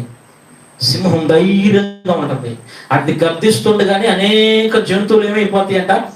భయపడి తెచ్చిపోతాయి. దేవుడు నిన్ను సింహముతో పోల్చాడు. సింహం ఎంత ధైర్యంగా ఉంటుందో నీవు కూడా అంత ధైర్యంగా ఉండాలని ప్రభు ఆశపడుతూ ఉన్నాడు. దేవునికి స్తోత్రం చెప్పండి. హల్లెలూయా, హల్లెలూయా. ఈ రాత్రికాల సమయంలో నీవు ధైర్యాన్ని విడిచిపెట్టద్దు. చెల్లి, తమ్ముడు, అన్నయ్య, ఇదిగో నేను సావుకుడుగా నేను చెబుతా ఉన్నాను, నువ్వు ధైర్యం కలిగి నిలబడు, నీ పక్షమును దేవుడు ఏం చేస్తాడు? సింహాల బోనని తెలిసి వెళ్ళాడా, తెలియకెళ్ళాడా? సింహాల బోనని తెలిసి కూడా ఎలా వెళ్ళాడు దానియేలు? పిరికోళ్ళకి వెళ్ళలేదు. అయ్యో నేను చనిపోతానని ఏమండి చావు భయంతో వెళ్ళలేదు, చావు భయంతో వెళ్ళలేదండి, పిరికోడిగా వెళ్ళలేదండి. ఎలా వెళ్ళాడో తెలుసా? బహుధైర్యంతో వెళ్ళాడు. ఎలా వెళ్ళాడు చెప్పండి? బహుధైర్యంతో వెళ్ళాడు. తన ఎదుట ఏమున్నాయి చెప్పండి? సింహాలు ఉన్నాయి. తన ఎదుట ఆకలితో, అప్పటికే 2-3 రోజుల నుంచి వాడికి ఆహారం పెట్టరంట, ఆకలితో చూస్తా ఉన్నాయి. ఆతురోగం మీద పడి ఎముకలు కొరికేసి తినేసేటువంటి ఆకలి ఉన్నా కూడా ఇదిగో ఇదిగో దానియేలు ఇక్కడ నిలబడ్డాడు కదా, ఇక్కడ నిలబడి దానియేలు చూస్తున్నాడు కదా. సింహాలు ఎక్కడున్నాయి చెప్పండి? ఎదరున్నాయి కదా. ఎదరుండి ఇప్పుడు దానియేలును చూసి వేసైలు చూస్తున్నాయి. స్తోత్రం చెప్పండి. అపవాది గర్తించు సింహం వలె నిన్ను చూసినా, నిన్ను గాయపరచాలని చూసినా, నిన్ను హాని చేయాలని చూసినా, వెనకాల యూదా గోత్రపు సింహమైన యేసయ్య నీ పక్షమునున్నాడు. స్తోత్రం చెప్పండి. హల్లెలూయా. కనుక నువ్వు ఎన్నడూ కూడా ఏం చేయకూడదు చెప్పండి? భయపడకూడదు. ఉపవాస ప్రార్థనలోకి వచ్చిన నీతో ప్రభు మాట్లాడుతున్నాడు, నువ్వు భయపడద్దు, ధైర్యాన్ని విడిచిపెట్టద్దు. ఏ పరిస్థితి నీకు ఎదురైనా నువ్వు ధైర్యం కలిగి ఉండమని ప్రభు చెప్తా ఉన్నాడు. మరొక మాట చదువుకుందాం. చూడండి, సామెతల గ్రంథం 27వ అధ్యాయం 10వ వచనాన్ని మనం ఒకసారి చదువుకుందాం. వాక్యం నుంచి మరొక మాటను మీకు జ్ఞాపకం చేస్తాను. ఈ రాత్రికాల సమయమందు ధనాన్ని విడిచిపెట్టద్దని దేవుడు మాట్లాడుతూ ఉన్నాడు, ధైర్యాన్ని విడిచిపెట్టద్దని దేవుడు మాట్లాడుతూ ఉన్నాడు. 3వ మాటగా నీ తండ్రి స్నేహితుడిని, నిజమైన స్నేహితుడిని నీవు నమ్ముకొని, ఎవరైతే నువ్వు స్నేహితుడిని భావించావో, నీకు ఎవరైతే సహాయం చేశారో, నేను ఎవరైతే ఆదరించారో వారిని నువ్వు విడిచిపెట్టద్దు. అక్కడ ఆ మాట ఉంది కదా, 27వ అధ్యాయం 10వ వచనంలో, నీ స్నేహితుడైనను, నీ తండ్రి స్నేహితుడైనను ఎన్నడూ కూడా నువ్వేం చేయకూడదు అంటే అండి, విడిచిపెట్టద్దు. నిజమైన స్నేహితులు విడువక ప్రేమిస్తారని వాక్యం చెప్తా ఉంది. దావీదు యోనాతాను వాళ్ళ స్నేహం అంట పెనవేసుకొని పోయారంట. వాళ్ళు అంతగా వాళ్ళ మధ్యలో అంత స్నేహం ఉందంట. ఎన్నడూ కూడా వాళ్ళ మధ్యలో కలహాలు కానీ, ఎన్నడూ కూడా వాళ్ళ మధ్యలో ఎవరిని తగాదులు జరగలేదు. మరి మంచి స్నేహితులుగా ఉన్నారు. అయితే ఒకానొక రోజున యోనాతాను దావీదుకి ఎంతో ఉపకారం చేశాడు. కానీ ఒక రోజున యోనాతాను మరణించాడు. దావీదు సింహాసన ఆసీనుడయ్యాడు, రాజు అయ్యాడు. రాజు అయిన తర్వాత అనుకుంటున్నాడు, అయ్యో నేను నా స్నేహితుడికి ఒక మాట ఇచ్చాను, ఆ మాట నేను నిలబెట్టుకోవాలి. ఆయన నాకు ఉపకారం చేశాడు, ఆయన నాకు ఒక మేలు చేశాడు, ఆయన నాకు ఒక మంచి పని చేశాడు గనక ఆ కుటుంబంలో ఎవరైనా ఉన్నారని వెతికాడంట. వెతికితే ఎవరు కనబడ్డారు చెప్పండి? మెహూబోషెత్ కనబడ్డాడు, వికలాంగుడు, హ్యాండిక్యాప్టర్. ఆ వ్యక్తిని తీసుకొని వచ్చి ఆ వ్యక్తికి ఏమి కావాలో అవన్నీ కూడా సమకూర్చారు. స్నేహితుడిని విడిచిపెట్టొద్దని ప్రభు జ్ఞాపకం చేస్తాం. ఒక రోజున ఒక 2 స్నేహితులు ఉన్నారంట. ఆ 2 స్నేహితుడు ఎంతో చాలా ఇష్టంగా బ్రతికారంట. వాళ్ళు చాలా ఇష్టంగా జీవించారంట. ఒకానొక రోజు ఇద్దరికి చదివేటువంటి అవకాశం వచ్చింది. వాళ్ళిద్దరు కూడా చదువుకోవడానికి అంటే కొంచెం దూర ప్రాంతం వెళ్ళి చదువుకుందామని ఆశపడ్డారు. అయితే అక్కడ కాలేజీ ఫీజులు కానీ, అడ్మిషన్స్ కానీ, అక్కడ ఉన్నవన్నీ కూడా చాలా ఖర్చుతో కూడిన పనులు. కనుక ఒక స్నేహితుడు అంటున్నాడు, స్నేహితుడా నీవు చదువుకో, నీ కొరకు నేను కష్టపడతాను. అతని కొరకంట రాళ్ళు కొట్టాడంట. అతని కొరకంట పిల్లరా ఆ బ్లేడుతో మిషన్లు కోసాడంట, ఆ ముద్దులు కోసాడంట. ఎంతో కష్టపడి, ఎంతో ప్రయాసపడి ఆ వ్యక్తిని చక్కటి జాబ్ వచ్చేలాగా మంచిగా చదివించాడంట.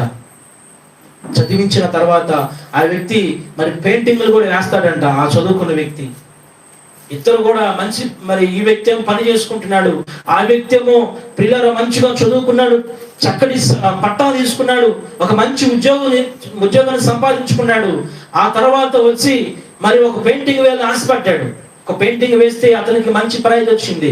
మరలా ఒక పెయింటింగ్ వేయాలనుకున్నాడు. ఏ పెయింటింగ్ వేద్దామా అని చూశాడు. ఏ పెయింటింగ్ వేశాడంటారు మీరు చెప్పండి? చిలకనో, పావురన్నో, ఏమండి ఒక ఐటెంనో వేసారనుకుంటున్నారా? కాదండి, అతని ప్రాణ స్నేహితుడైన అతని చేతులు ఒక పెయింటింగ్ గా వేసేసాడు. దేవుని స్తోత్రం చెప్పండి. ఆ చేతి వేళ్ల మధ్యలో నలిగిపోయి ఉంటాయి కదా ఆ చేతులు, ఆ రాళ్ళు కొట్టి ఆ బొబ్బలుగా ఉంటాయి కదా, ఆ చేతులను పెయింటింగ్ గా వేసి ఆ చేతులనంట అక్కడ పెట్టాడంట. ఇప్పుడు మన ప్రాంతం ఏమి అనగానే యూట్యూబ్లో అట్లలో మనం చూస్తూ ఉంటాం కదా, చేతులు వస్తాయి, ఆ స్నేహితుడి చేతులే. స్తోత్రం చెప్పండి, హల్లెలూయా. నిజమైన స్నేహం అలా ఉండాలి. నిజమైన స్నేహితులను విడిచిపెట్టొద్దు. ఇక ఆఖరి మాటగా మనం చదివితే రూతు రాసిన గ్రంథం 2వ అధ్యాయము 8వ వచనాన్ని మనం చదివితే బోయాజ్ అంటున్నాడు, ఇదిగో రూతు, ఇదిగో నీకు దేవుడు చూపించినటువంటి పొలము, ఇక్కడికి నువ్వు ఎందుకు వచ్చావంటే శాపగ్రస్తంగా మారిపోయి మరలా నువ్వు ఇక్కడికి వచ్చావు కనుక ఈ పొలాన్ని నువ్వు విడిచిపెట్టద్దు. దేన్ని విడిచిపెట్టద్దండి? రూతు రాసిన గ్రంథం 2వ అధ్యాయము 8వ వచనం. అప్పుడు బోయాజు, నా కుమారి నా మాట వినుము, వేరొక పొలములో వేరుకొనుటకు పోమోకు, దేన్ని విడిచి నీవు పోవద్దు. ఇక మీకు అర్థమైపోయి ఉంటది. ఆఖరి మాట దేన్ని విడిచిపెట్టకూడదంట? పొలాన్ని విడిచిపెట్టకూడదు. ఏంటమ్మా? పొలాన్ని విడిచిపెట్టకూడదు. ఏంటా పొలం? బోయాజ్ ఎవరు? రూతు ఎవరు? దేనికి సాదృశ్యంగా ఉన్నారు తెలుసా? బోయాజ్ ఏమో ప్రభు యేసుక్రీస్తుకి సాదృశ్యంగా ఉన్నారు. రూతు దేనికి సాదృశ్యంగా ఉంది? నీకు నాకు సాదృశ్యంగా ఉంది. అలాగే పొలం దేనికి సాదృశ్యంగా ఉందో తెలుసా? సంఘానికి సాదృశ్యంగా ఉంది. ఒక దైవజనుడు ఒక ఆత్మను కనాలంటే ప్రసవ వేదన అనుభవించాలి. ఒక స్త్రీ 9 నెలలు గర్భం ధరించిన తర్వాత కనేటప్పుడు అమ్మో అయ్యో అని ఎలా ఏడ్చిందో, ఒక ఆత్మ రక్షించాలంటే ప్రసవ వేదనతో సేవకుడు ఒక ఆత్మను రక్షించాలి.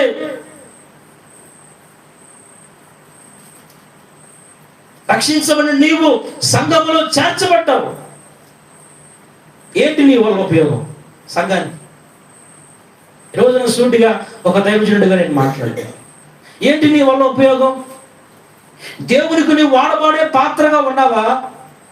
పనికిరాని పాత్రగా, త్రోసివేయబడే పాత్రగా, దేనికి నిరుపయోగం లేని పాత్రగా నీవు ఉన్నావు. పరిశీలన చేసుకోమని ప్రభు చెబుతున్నాడు. పొలంలో ఏం చేయమంటున్నాడు? పొలం దేవుడు ఇచ్చాడు. పొలంలో ఏం చేయమంటున్నాడు దేవుడు? ప్రయాసపడమన్నాడు. ఎవరు ప్రయాసపడమన్నారు? ఒక పాస్టర్ గారిని ఒకరినైనా, పాస్టర్ గారినైనా ఏం చేయాలి? సంఘములో ఉన్న బిడ్డలందరూ కూడా పొలము కొరకు ఆహార నిమిషములు కష్టపడి ప్రయాసపడాలి. దేవుడు నీకు చూపించిన పొలం, దేవుడు నీకు ఇచ్చిన సంఘం, దేవుడు నిన్ను మొదటిగా ఆశీర్వదించిన స్థలం, ఆ స్థలంలో నీవు ప్రయాసపడే వ్యక్తిగా ఉండాలవుతా సంఘంలో ప్రయాసపడాలి. అనేక ఆత్మల కొరకు మనము ప్రయాసపడాలి. యేసు అక్కడ ఉన్నాడంటే అక్కడికి వెళ్తాడంట. యేసు అక్కడ మహిమ చేస్తున్నాడని అక్కడికి వెళ్ళిపోతాడంట. ఇక్కడికి తిరిగేవారు చాలా మంది రోజు ఉన్నారు. ప్రభు నీతో మాట్లాడుతూ ఉన్నారు. 100 మంది ఉన్న చోట నేను ఉంటానని దేవుడు చెప్పలా. 1000 మంది ఉన్న చోట నేను ఉంటానని దేవుడు చెప్పలా. లేదా 1,00,000 మంది ఉన్న చోట నేను ఉంటానని దేవుడు చెప్పలా.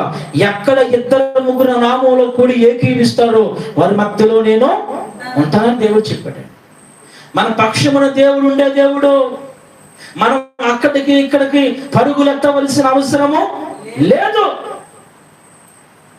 నీవు నిల్చొని ప్రార్థన చేస్తే దేవుడు నీ పక్షమును కార్యము చేస్తాడు. నీవు గదిలోకి వెళ్ళి ప్రార్థన చేస్తే, నువ్వు దేవుని సన్నిధిలోకి వెళ్ళి ప్రార్థన చేస్తే నా ప్రభు నీ పక్షమును ఉంటాడు. అప్పుడు గబగబా పరిగెత్తుకుంటా ఏ సంఘ దగ్గరికి వచ్చాడంట. వచ్చి నాయన నీ సంఘానికి రావాలనుకున్నాను ఆయన అన్నాడంట. అంటే అన్నాడంట, నువ్వు ఎప్పుడన్నా ఏ సంఘానికైనా వెళ్ళావా అని అడిగితే, అయ్యా ఇప్పటికే నేను 5 సంఘాలు తిరిగి వచ్చాను అయ్యా, ఏ సంఘం బాగాలేదు. ఎప్పటి ఏ సంఘాలు కూడా 5 సంఘాలు తిరిగాడంట. సెవెంత్డే తిరిగాడంట. ఏమండి? అలాగే రక్షణ సైన్యం వెళ్ళాడంట, పెంతెకొస్తేకి వెళ్ళాడంట, ఆర్సీఎంకి వెళ్ళాడంట, అన్ని సంఘాలు తిరిగాడంట. కానీ ఏ సంఘమో? కొన్ని సంఘాలు బాగానే ఉన్నాయి. ముందు నువ్వు బాగా, ముందు నీ జీవితం నీ మనస్సాక్షి తాగలేదు. నువ్వు ఏ స్థలంలో నువ్వు నమ్మకంగా ఉంటావో, ఇక్కడ ఏమని వాక్యం చెబుతా ఉంది? ఈ పొలంలో నువ్వు ఎలా ఉండాలి? ఒక మాట ఉంది, అక్కడే ఉంది ఆ మాట. నీవు ఈ పొలములో నిలకడగా ఉండు. స్తోత్రం చెప్పండి. ఈ పొలంలో నువ్వు ఎలా ఉండాలి? నిలకడగా నీవు ఉండాలి. నీవు నిలకడగా ఉన్నప్పుడే నీవు దేవుని కార్యాలు చూస్తావు. నీవు నిలకడగా ఉన్నప్పుడే దేవుడి అద్భుతాలు నీవు చూస్తావు. ఈ సంఘం అనేటువంటి పొలంలో ప్రతి ఒక్కరికి పని ఉందండి. కోత ఎంతో విస్తారంగా ఉంది, కోసేవారు చాలా మంది తక్కువ మందిగా ఉన్నారు. మన కన్నులు ఎట్టున్నాయి?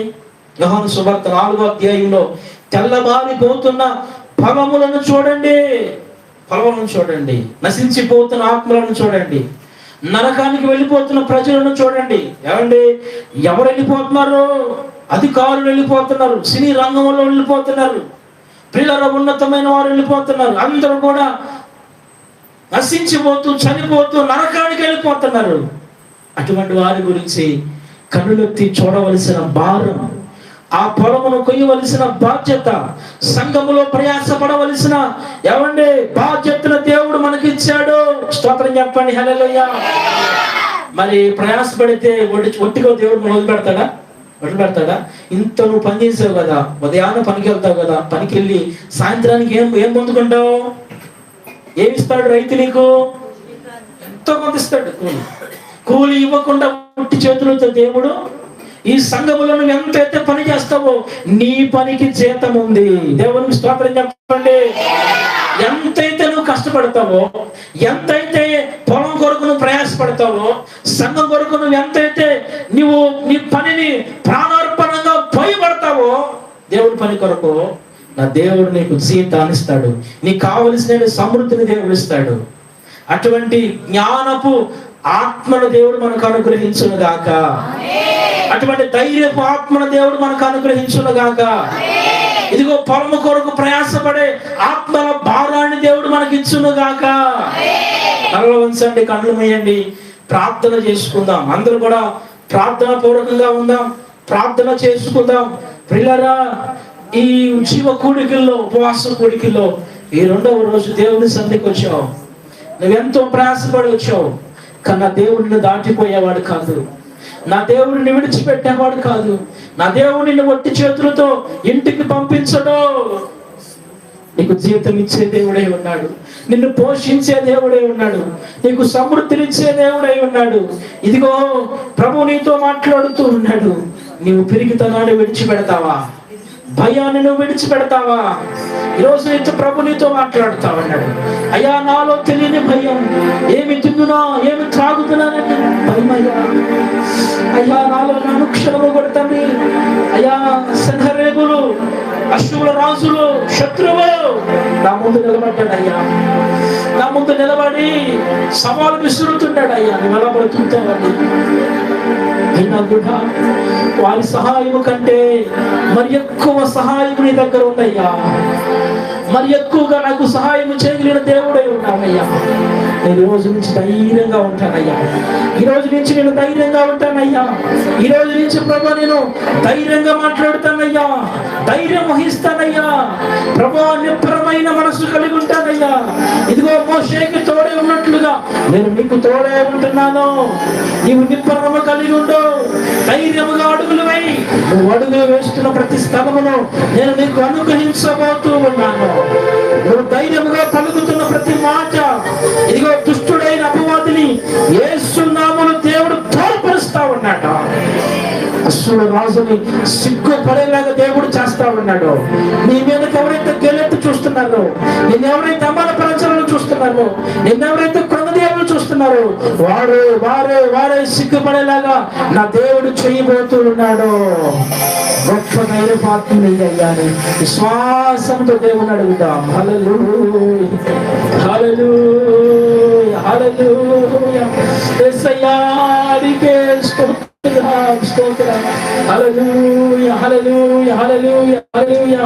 ఇదేదైనా ప్రభుట, ఇది సమస్తము కూడా ఇది పోవాలంటే ఇది ఉపవాస ప్రార్థన వలనే సాధ్యమవుతుందని దేవుడు చెప్పాడు. నువ్వు ప్రార్థిస్తూ ఉండగానే, ఈ ఉపవాస ప్రార్థనలో మోకరించి దేవుని అడుగుతూ ఉండగానే, దేవుడు స్తుతిస్తూ ఉండగానే, దేవుడు ఆరాధిస్తూ ఉండగానే, ఇదో దేవుడు నువ్వు గణపరుస్తూ ఉండగానే నీకున్న ప్రతి సమస్యను దేవుడు, నీకున్నటువంటి ప్రతి ఇబ్బందిని దేవుడు, నీకున్న ప్రతి శోధనను దేవుడు తొలగిస్తా ఉన్నాడు. హల్లెలూయా, హల్లెలూయా, హల్లెలూయా, హల్లెలూయా, హల్లెలూయా, హల్లెలూయా, హల్లెలూయా, హల్లెలూయా. నాకు ధైర్యపు ఆత్మని అయ్యా, ధైర్యపు ఆత్మని అయ్యా అని దేవుని సందులో మనం ప్రార్థన చేద్దాం, దేవుణ్ణి అడుగుదాం.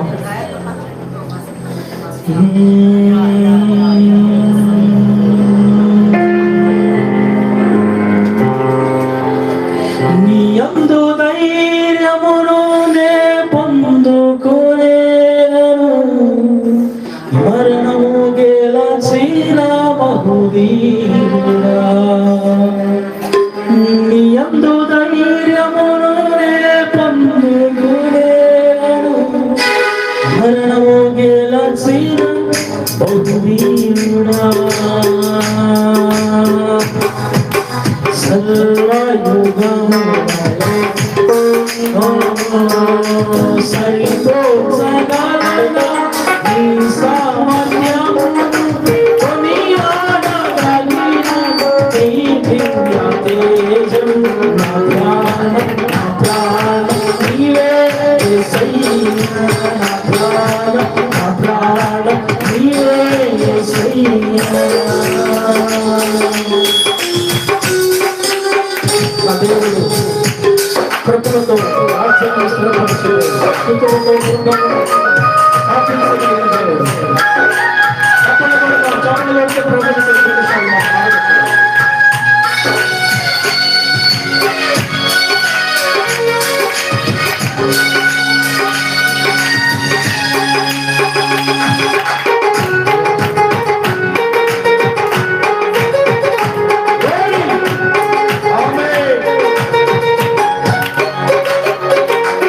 కృపలతో రాజ్యమును స్థిరపరచు నీవు, బహుతరములకు శోభాతిశయముగా చేసితివే నన్ను.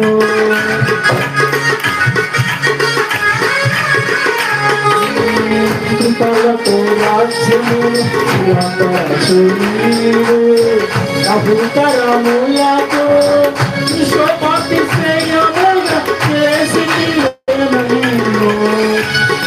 అది కలిగించే బాహు బలముతో శత్రువు మనచిన తప్పుడా.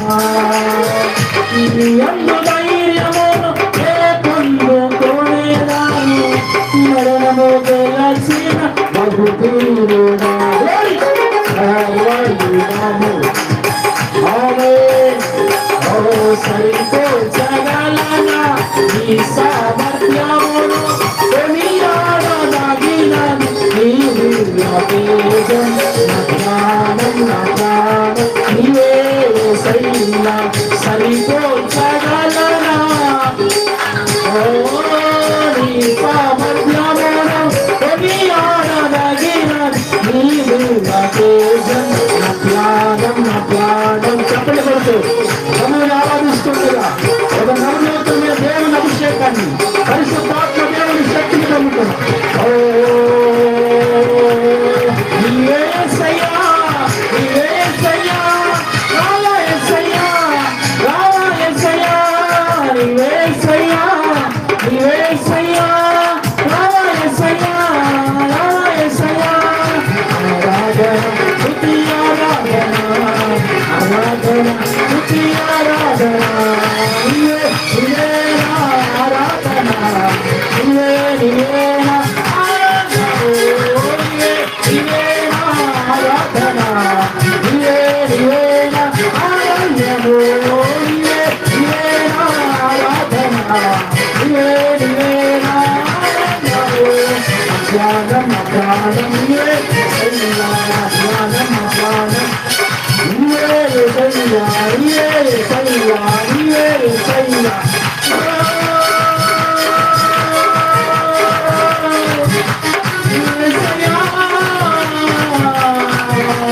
నీవే సమాన ఆరాధన, నీవే సమాన ఆరాధన, ఆరాధన స్తుతి ఆరాధన, ఆరాధన స్తుతి ఆరాధన, ఆరాధన స్తుతి ఆరాధన, ఆరాధన స్తుతి ఆరాధన, ఆరాధన స్తుతి ఆరాధన, ఆరాధన. శక్తిమైన దేవుని శక్తిని, బలమైన దేవుని అభిషేకాన్ని పొందుకున్నా. నూతన బలభిషేక, ఈ ఉపవాస మగిలిస్తా ఉన్నాడు. దేవుని శక్తిని పొందుకున్నా, బలమును పొందుకున్నా, అభిషేకమును పొందుకున్నా. హల్లెలూయా, హల్లెలూయా.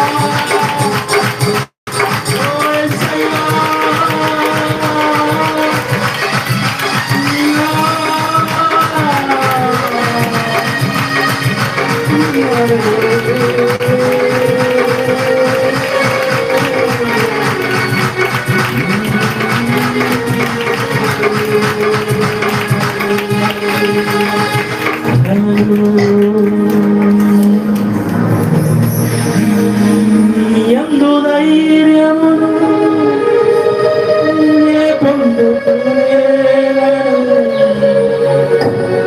మరణము గెలచిన బహుదీనా.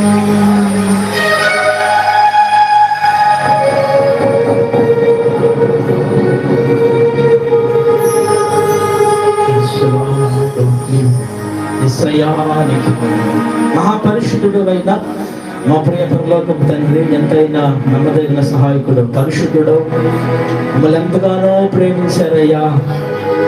ఈ ఉజ్జీవ కోడికలో, ఉపవాస ఉజ్జీవ కోడికల్లో మీ దాసులను మీరు లావనెత్తుకొని ఎంతో భారభరితమైనటువంటి పరిచర్యలో ఈ 3 దినాలు ఎంతో ప్రయాసపడి అయ్యా ఈ కోడికలను ఏర్పాటు చేసి ఉండగా ఈ 2వ రాత్రి కోడికను అద్భుతంగా జరిగించినందుకు వందనాలయ్యా. అయ్యా ఇదిగో తండ్రి, బడలని మాటలు విన్నారు, విన్న వాక్యం వారి జీవితాల్లో అయ్యా మూడినట్లుగా ఫలించినట్లు నీ కృప మానవంతులుగా, ధైర్యవంతులుగా, అయ్యా మంచి స్నేహితులుగా, పొలంలో పనిచేసే వారిగా నీ బిడ్డలను ప్రభా మీరు మారుస్తున్నందుకు వందనాలు ప్రభా. ఇదిగో తండ్రి, వచ్చిన వారందరూ దీవించండి అయ్యా.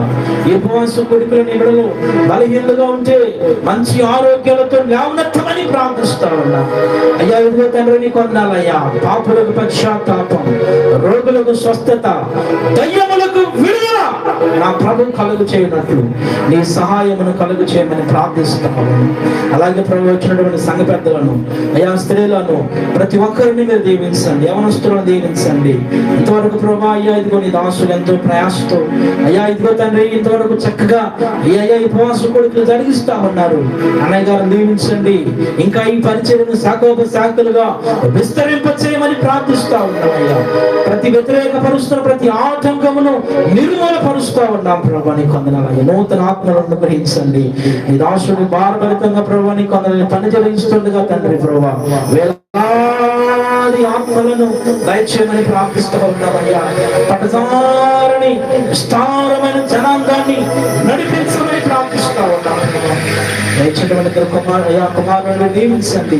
ఈ సేవలను బిడ్డలను వాడుకుంటే కొరకు దయచేయండి అయ్యా. దైవ సేవకురాలు వదిన గారు కొరకు ప్రార్థిస్తా ఉన్నాను. నీ కుమార్తెను దీవించండి అయ్యా. ఇదిగో నీ బిడ్డకు ప్రభు మంచి ఆరోగ్యం చేతండి. పరిచయం నానాటికి మీరు అయ్యా అభివృద్ధి పరచమని ప్రార్థిస్తా ఉన్నాను. ఎంతవరకు ప్రభా అయ్యా బలహీనుడైన నన్ను మీరు లేవనెత్తుకొని కొన్ని మాటలు వివరించడానికి కృపణించినందుకు వందనాలు. కూడా చివరందరూ దీవించమని యేసు నామములో ప్రార్థన చేసి అడిగి వేడుకొని పొంది ఉన్నాము తండ్రి, ఆమేన్. మరొకసారి మీ అందరి వందనాలండి, అందరి వందనాలు. నాకు దైవజనులకి పరిచయం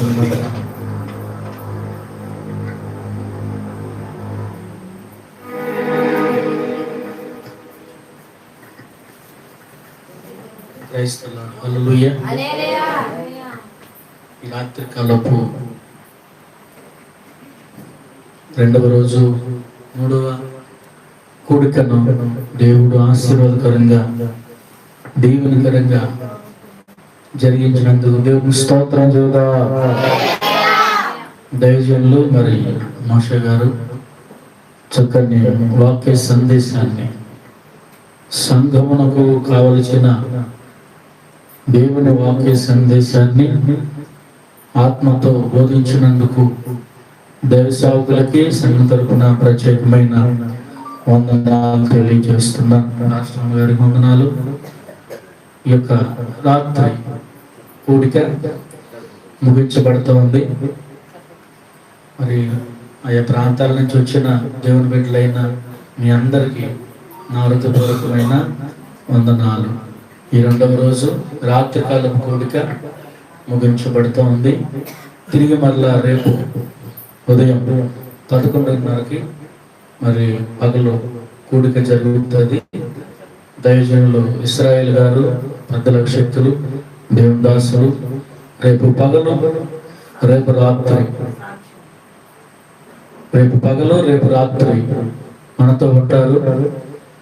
2 పూట్ల ఇశ్రాయేల్ గారు మాట్లాడతారు. ఇంకా అనేకులను తెలియచేయండి. చివరి రోజు మరి దేవుని సన్నిధిలో ప్రతి ఒక్కరు కూడా తప్పకుండా దేవుని సన్నిధికి మరొకసారి రేపు కూడా మీ అందరు రావాలని, ఇంకా అనేకులను తెలియచేయాలని మీ అందరికి మరొకసారి జ్ఞాపకం చేస్తూ చివరి ప్రార్థన ఆశీర్వాదంతో ఈ రాత్రి కూడికను మనం ముగించుకుందాం. అందరూ లేచి నిలబడదాం. అందరం కూడా లేచి నిలబడదాం. చివరిగా ప్రార్థన ఆశీర్వాదంతో కూడికను మనం ముగించుకుందాం. దేవుని బిడ్డలారా, ఈ రాత్రి వచ్చిన బిడ్డలందరినీ ప్రభు దర్శించి వారికి ఉన్న సమస్యల నుంచి, వారికి ఉన్న ఇబ్బందుల నుంచి, వారికి ఉన్న వ్యాధుల నుంచి, రోగమంతుల నుంచి, చీకటి అంధకార దురాత్మ సమూహాలలో నుండి, అపవాది బంధించిన కట్ల నుండి యేసు నామమున ప్రభు విడుదల కలుగజేయును గాక. ప్రభు మన పరిచర్యను దీవించును గాక. ఇక్కడికి ఈ రోజు వచ్చిన ప్రతి బిడ్డను దేవుడు ఆశీర్వదించును గాక. ఈ వాక్యమైన బిడ్డలందరినీ దేవుడు బలపరచును గాక. వాక్యం అందించిన సేవకుని బలపరచును గాక. సంఘ పరిచర్యను దేవుడు దీవించును గాక.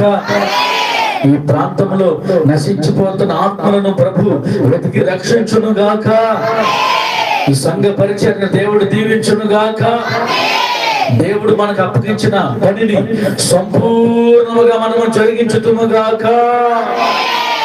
ప్రార్థన చేసుకుందాం. మహాపరిశుద్ధుడ, ప్రేమ కలిగిన తండ్రి, కృప కలిగిన యేసయ్య,